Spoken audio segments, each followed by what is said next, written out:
What's up, YouTube? Hanging out with my friend Nick Young in his Casting couch. podcast area is what I was going to say, but okay.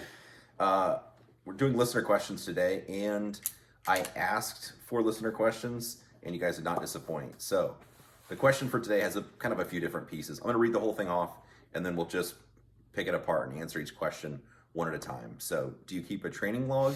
If yes, what does it look like, and what do you record? And then doing goal setting in training or competing, recover mentally from a bad stage, and talking about hack cameras. So a bunch of different pieces. So let's just start off with, do you keep a training log? And if yes, what does it look like and what do you record? So I used to, right? I actually still have it downstairs in my office, but it's collecting dust. So I used to write down all kinds of data in that thing. I would write down times of, like standardized drills. I would write down, what I saw and felt, etc. I think there is, maybe some validity to, like when I was writing it down, it was making it stick in my brain more. There's probably something to be said for that. But what I found was, like, if I took that thing out training with me, like I would shoot a drill and then I'd write down and I just found it to be more of a distraction while I was trying to train. Like for me, I don't know about you, like I don't even like pasting targets. Like I just want to go shoot. Like I shoot and I want to go do it more. And if I have to take time to go like write stuff down, paste targets, load, it's just like, for me, it just felt like it was slowing down the training day, and I want the training day to be a faster pace than what it was allowing. That makes sense. No, I don't anymore. I don't now. When I first started out using books for drills, I did like keeping notes in that. If it was a standard setup, so something where, let's explain, like, so a variable setup would be a concept, like target transitions, but it's kind of dealer's choice if the targets are going to be close to you, far away, narrow, really wide target transitions. It'd be impossible to record that. But if it was something like El Pres, for most people to be aware of, so targets 7 yards away, 1 yard in between them, 3 targets, it's going to be the same for everyone. Then for stuff like that, I would record and keep metrics. So I'd kind of know what times I would. Or I'd have little memos I would do to myself where it'd be just a couple bullet points, like working on tension or not getting the draw down or something that meant something to me in that day. And then kind of going forward, I didn't do that as much, but sometimes I would just post like on social media or something what I was working on or like my lesson learned from that day.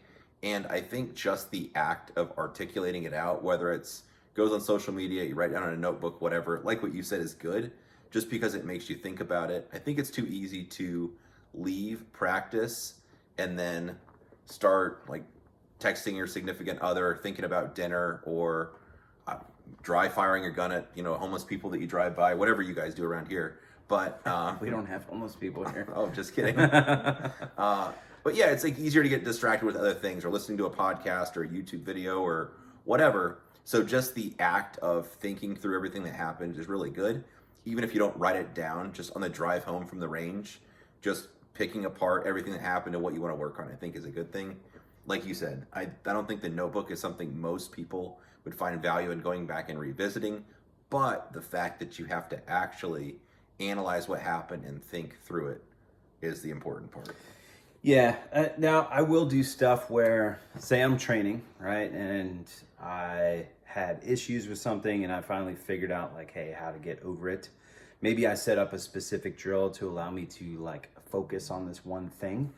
What I will do is like take out the phone and just record. Like I'll record the drill, like where I have everything set up, and then like talk about like what I got out of it and what I was looking for and such. And I do that not so much for me, but like for classes.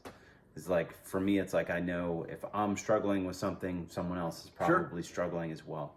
So I try to bring that type of thing to classes, and that tends to help. I like that.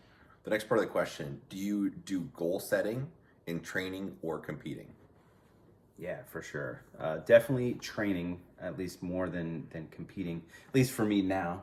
I travel around so much, it's super hard for me to get to a bunch of matches, but I think, like training for sure. Like I want to feel like the difference. Does that make sense? Like I want to feel faster, more accurate with less effort.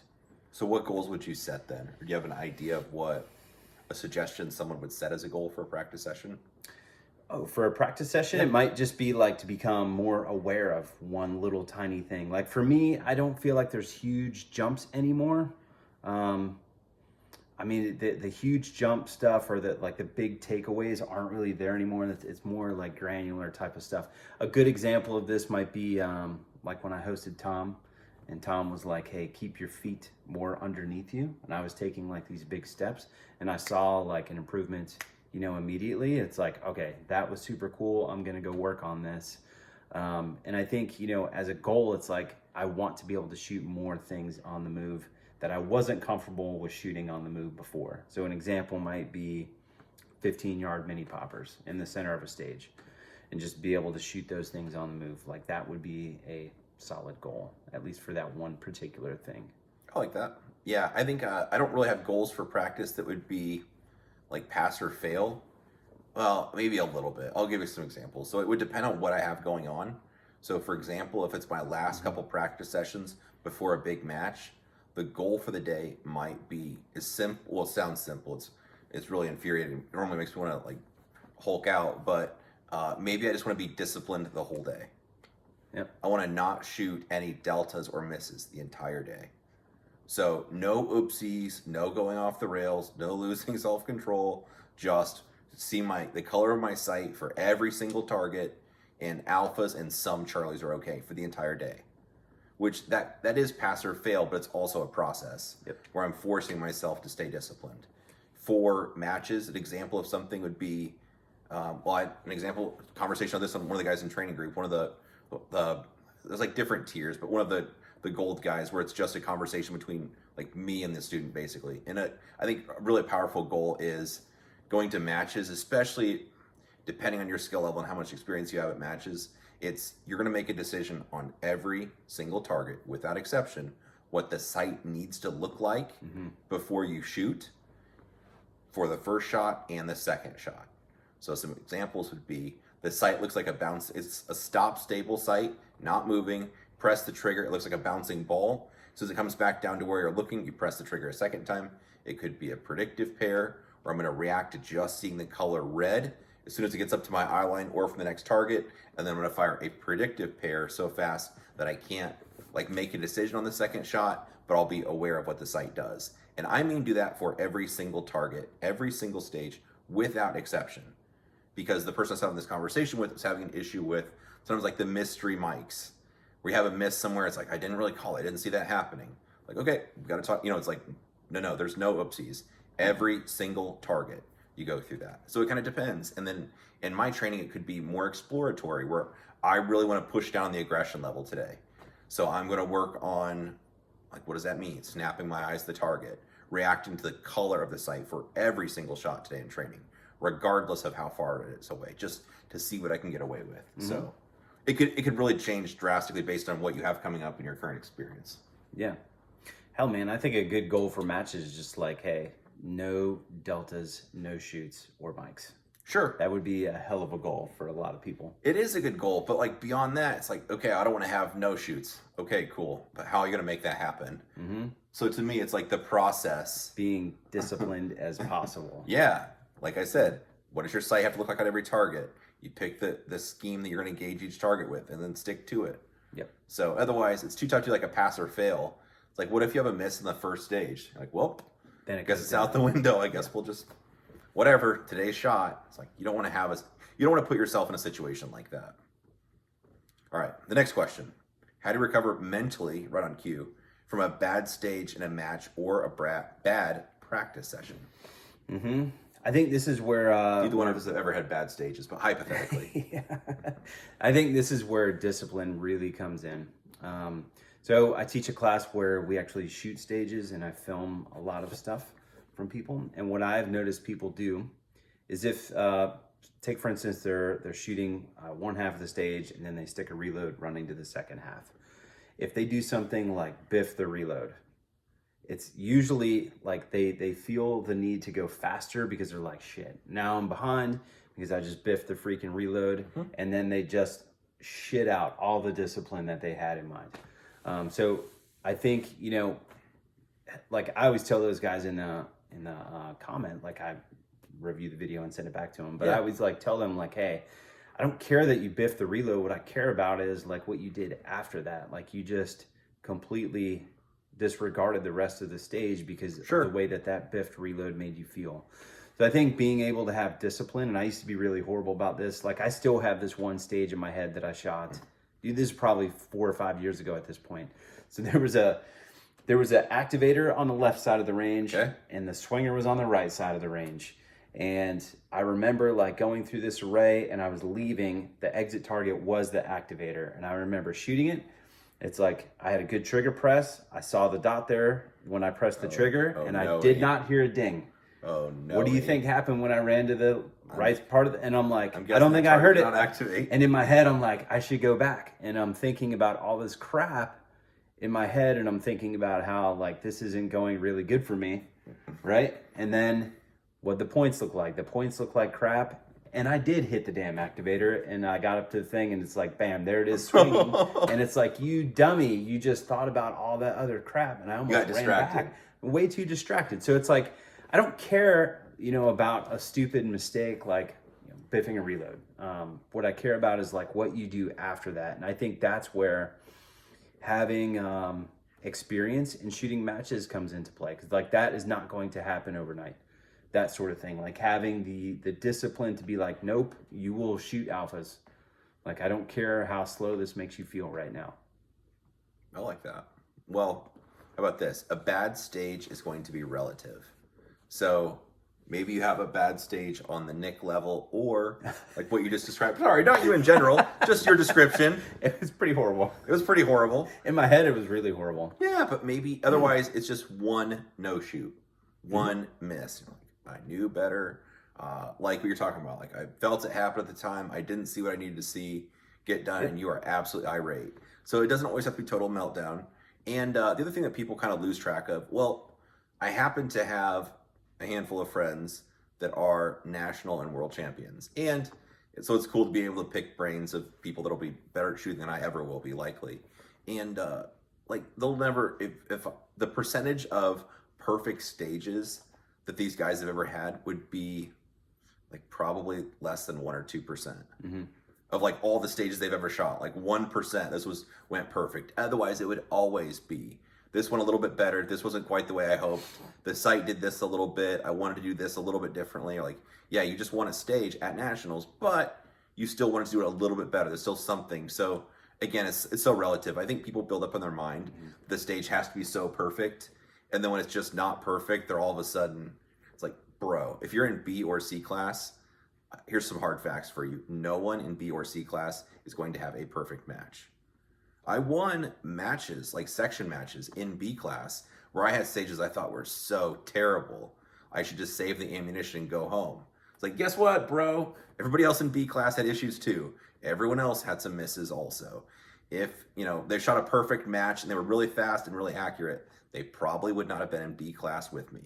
Yep. So you have to kind of keep things in perspective. So after those things happen, because you are you, it's easy to blow them out of proportion. And for me, my process is I'll allow myself to be internally quite furious through about the time that I have the magazines loaded.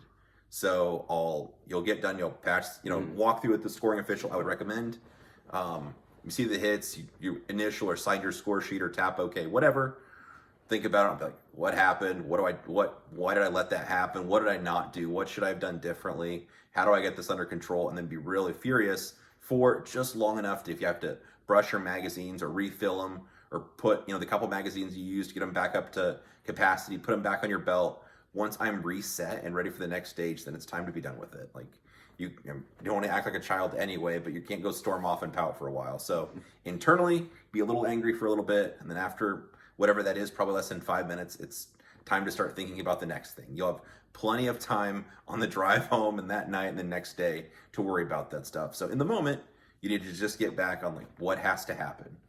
Do you set up anything in your practice to more or less replicate that situation? Yeah, of course. To try to get over it. Of course. Hey, what do I need to do to get over it? I think that's a good thing to do. And it's not so much that I have like some like flashback where it's like I'm gonna like start crying or something. But if I see a situation that I struggled with then I will absolutely work on it a bunch, because if it's something I perceive as an issue or something I need to work through, where examples, maybe it's a complicated order, maybe it's a really tight or a far shot, or an opportunity where I should have been more disciplined and I knew better, but I wasn't. So you just kind of try to recreate those conditions. I agree.